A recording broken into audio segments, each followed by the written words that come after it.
Bonjour à tous, je suis ravi de vous retrouver pour une session un petit peu plus technique, puisque de nombreuses questions sont revenues des internautes et des gens de la communauté autour de mais qu'est-ce que c'est la saturation? Pour ça, il faut que je vous parle un tout petit peu de ce que c'est que la respiration et la ventilation.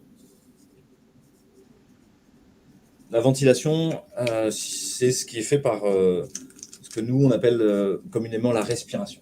Et ça consiste en quoi? Ça consiste en amener l'oxygène de dehors à dedans.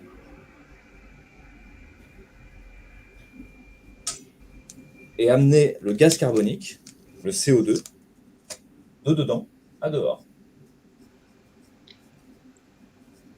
C'est une vision complètement simpliste de ce que c'est que respirer. Vous savez que dans plein de mythologies partout, il y a le grand souffle, le Svara chez les hindous, l'Ayundile chez les nordiques.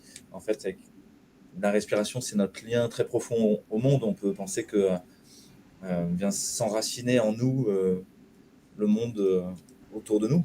On est des humains dans l'air comme des poissons dans l'eau, en fait. Et tout l'air qu'on partage, finalement, voilà, c'est ce qu'on s'échange. Je prends en moi de l'air, je le transforme, je le redonne, et quelqu'un d'autre le prend. Et on passe notre temps à le partager. La ventilation, c'est aussi le principal moteur de l'hémodynamique, c'est-à-dire de la circulation du sang. Avant même le cœur, finalement, qu'est-ce qui fait qu'il y a un retour veineux? Le fait que quand je respire, mon diaphragme tire sur la circulation veineuse planchnique, digestive, et ramène tout le sang veineux vers le cœur droit. Et finalement, c'est ça le premier moteur de la circulation du sang, de l'hémodynamique. Donc la respiration, c'est bien plus vaste que juste amener l'oxygène de dehors à dedans et sortir le CO2 de dedans à dehors. Mais on va faire de manière pragmatique et on va considérer que ces éléments-là pour le moment. Amener le CO2 de dedans à dehors, ça veut dire aussi réguler le pH du corps par le biais de ce qu'on appelle le tampon acide carbonique ouvert. C'est-à-dire que le CO2 qui va être expiré, il vient du CO2 qui est fabriqué par notre métabolisme cellulaire sous la forme d'acide carbonique. Et donc, finalement, on passe notre temps à fabriquer du CO2 en vivant, par le métabolisme de la vie et de la fabrication de l'énergie. C'est un des produits qui est fabriqué par la combustion interne qu'on a en permanence, qui nous maintient en vie. Vous vous souvenez, ceux qui ont déjà regardé ce que c'est qu'une combustion dans le feu, c'est la fabrique de CO2 et d'eau à partir de chaînes carbonées et d'oxygène. Et puis l'oxygène, on va le chercher dehors et on l'utilise dans le métabolisme cellulaire. En fait, ça justement, c'est la deuxième phase, c'est de transporter l'oxygène de dedans jusqu'à la cellule. Et dans la cellule, dans la chaîne respiratoire mitochondriale, dans la mitochondrie, qui est l'espèce de petite usine qu'on a à l'intérieur de la cellule, à produire, de petite usine qui sert à produire de l'énergie, qu'on appelle de l'ATP. Ok, donc ça c'est le trajet du transport de l'oxygène.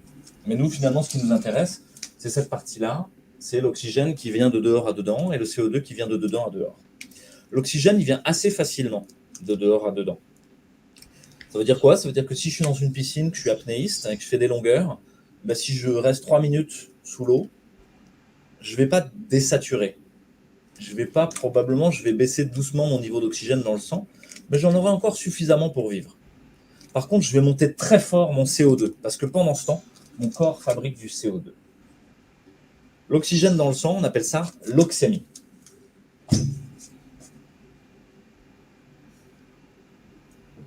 Et le CO2 dans le sang, on appelle ça la capnie.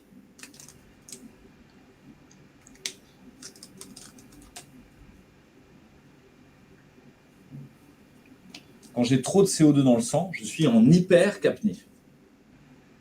Quand j'ai pas assez d'oxygène dans le sang, je suis en hypoxémie. Bon, ça va, jusqu'ici vous me suivez. Hypoxémie, pas assez d'oxygène, hypercapnie, trop de CO2. Si je maintiens ma respiration, ou si je réinhale ce que je respire, par exemple parce que j'ai un masque, je vais réinhaler du CO2. Un peu comme quand vous êtes sous la couette, et que vous mettez sous la couette quand on était enfant, et qu'au bout d'un moment, vous sentez que vous avez chaud, vous n'êtes pas très bien, vous avez une sensation d'oppression, c'est que vous êtes en hypercapnie. Donc avoir trop de CO2 dans le sang, par quoi ça se manifeste cliniquement? Ça se manifeste par une hypertension artérielle, Pourquoi? Parce que le CO2 est un puissant vasoconstricteur systémique. C'est-à-dire il va appuyer sur les artérioles et ça va faire que on va être hypertendu. C'est aussi un puissant vasodilatateur dans le cerveau. Ça veut dire quoi? Il ouvre les vaisseaux du cerveau. Et si les vaisseaux du cerveau s'ouvrent, le cerveau, c'est comme une éponge vasculaire. Donc le cerveau, il va grossir dans une boîte crânienne inextensible. Et donc le cerveau va appuyer sur la boîte crânienne. Il fait mal au crâne. Ça fait des céphalées. Mal au crâne. Ça fait des troubles de l'attention. Des agitations sur une impression d'oppression, en fait. Un peu comme quand vous retenez votre respiration trop longtemps. Le signal qui vous alerte, ce n'est pas l'hypoxémie. C'est l'hypercapnie, c'est trop de CO2 dans le sang. Et ça va vous dire, il faut que je sorte de là, il faut que je respire. OK? Jusqu'à même un coma, parfois, ou un malaise. Parce que là, le cerveau, il prend tellement de place, il y a une hypertension intracrânienne, et vous êtes dans le coma. Ce qu'on appelle la carbonarcose.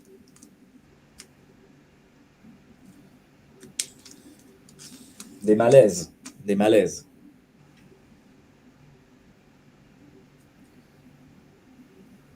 Ça induit aussi une augmentation de la fréquence cardiaque, une tachycardie, plus ou moins des sueurs, une sensation de chaleur.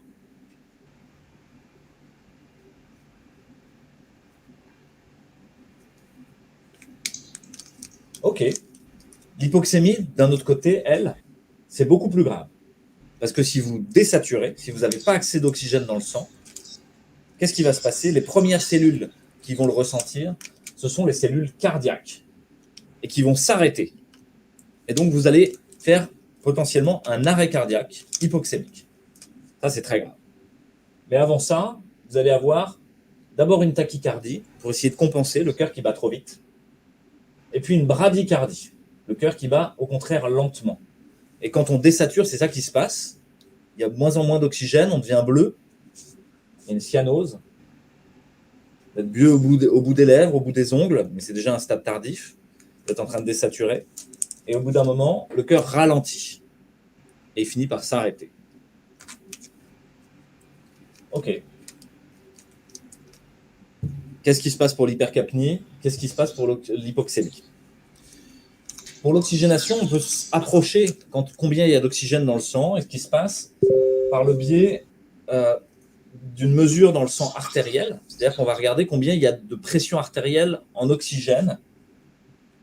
Et c'est un examen. En fait, on prend du sang, on le met dans une machine, ça s'appelle les gaz du sang. Mais bon, il faut prendre du sang dans une artère. C'est compliqué. Comment est-ce qu'on peut regarder autrement l'oxygénation?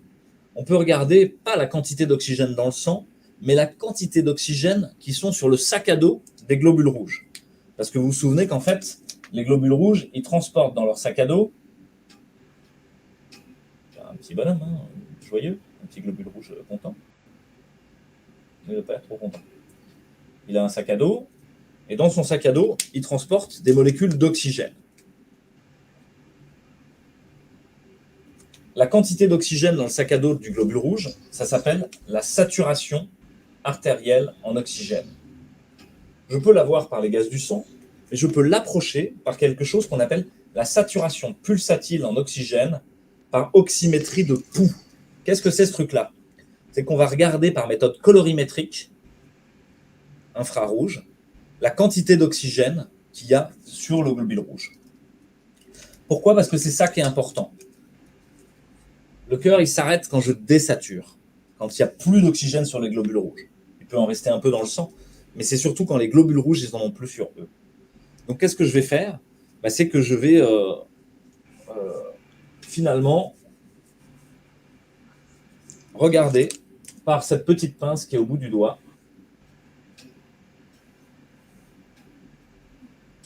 C'est un doigt. Je vais regarder par méthode infrarouge combien il y a d'oxygène dessus. Ça me donne un nombre entre 0 et 100, en fait, qui est souvent exprimé en pourcentage. Et on va dire qu'au-dessus de 95%, une convention, parce qu'il y a des gens qui tournent à 94% ou à 95% déjà de base. Ça, c'est pas normal. Et chez un enfant, être à moins que 95%, c'est vraiment pas normal. Donc vous avez compris, la problématique induite éventuellement par les masques, elle est beaucoup plus pour moi une problématique de CAPNI, c'est-à-dire de quantité de CO2, qui est à l'origine de tous ces symptômes. Et tous ces symptômes, vous devez les noter, car ils sont des effets secondaires du masque imposé aux enfants. L'oxymétrie de pouls, la saturation faite par la petite machine, elle va vous donner la saturation, ce nombre, et puis elle va vous donner la fréquence cardiaque. Ça donne aussi ça. On mesure le pouls, quoi, la fréquence cardiaque par minute.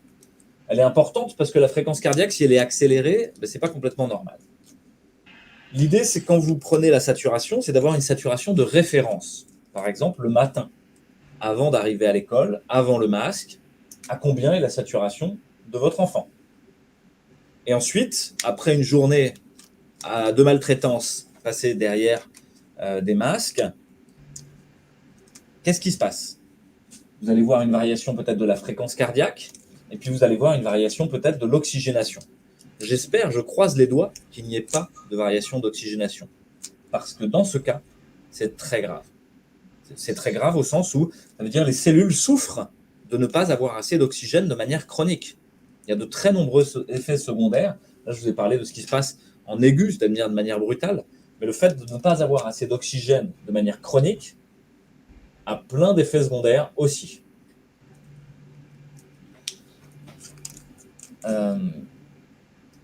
Mais vous aurez bon ton de monitorer la présence de ces effets secondaires-là liés à l'hypercapnie. C'est-à-dire, quelle est la tension de votre enfant? Si vous pouvez lui prendre la tension, avec un brassard à tension par exemple, mais là vous ne pourrez pas. Sa fréquence cardiaque? Est-ce qu'il y a des signes de mal au crâne? Est-ce qu'il y a des signes de troubles de l'attention, d'agitation, de malaise, de coma, de sueur, de chaleur, d'impression d'inconfort pendant la journée? Tous ces symptômes-là sont importants à noter. Pourquoi? D'une part, pour l'action de Maître Brouza dans laquelle s'inscrit ce petit topo, mais surtout pour donner lieu à une discussion, pour réouvrir un dialogue. Et je crois que c'est vraiment l'enjeu de cette opération, c'est de réouvrir un dialogue. D'être prêt à dire, est-ce qu'on peut parler de ça, des effets collatéraux induits par ce masque sur les enfants? Parce que les effets bénéfiques, vous n'avez pas d'études qui démontrent quelconque effet bénéfique sur la transmission virale en mettant des masques chez les enfants. Vous n'en trouverez pas. En revanche, des études sur les effets collatéraux négatifs et péjoratifs, ça, vous commencez à en avoir de plus en plus. Donc je crois qu'il est bien de réouvrir le dialogue, sans invective, sans vouloir dégommer la personne en face, mais simplement pour donner lieu à cette discussion, parce que le plus important, c'est de prendre soin de nos enfants, de prendre soin du vivant en nous, et voilà, c'est une occasion qui nous est donnée. L'autre chose, c'est que vous pouvez signaler auprès de la pharmacovigilance de la Haute Autorité de Santé, il y a un lien internet que je vais mettre sous la vidéo, les effets secondaires de certains médicaments ou de certains dispositifs médicaux, et notamment dans le cadre du Covid-19. Le masque est un dispositif médical dont vous devez signaler les effets secondaires. Et donc, je vous invite à aller sur la plateforme de déclaration des événements indésirables liés aux soins de la Haute Autorité de Santé pour signaler aux autorités administratives ce qui est en train de se passer dans les écoles. Car cela ne va pas du tout et cela doit s'arrêter. Voilà, bon courage à tous. Essayez de rester dans cette posture à la fois de prudence et de courage, d'éviter la témérité, d'éviter la colère. Il est plus facile de convaincre quelqu'un en y revenant plusieurs fois, de manière itérative et progressivement. Pas tout de suite, comme on dit dans les annonces diagnostiques des maladies graves en médecine. Et il est bon aussi de donner un espace d'accueil à la personne que vous essayez, dont vous espérez une transformation, et puis de la laisser libre, de parler au jeu, de parler pour vous. J'ai l'impression de faire du mal à mon enfant. Je vais mesurer ça. Est-ce qu'on peut en parler? Juste ouvrir le dialogue, avant même de vouloir essayer de dire quelque chose. Et je crois que c'est une stratégie qui sera extrêmement payante, parce qu'on a tous à cœur de prendre soin de nos enfants. Bonne journée à tous, merci beaucoup. À bientôt pour de nouvelles aventures.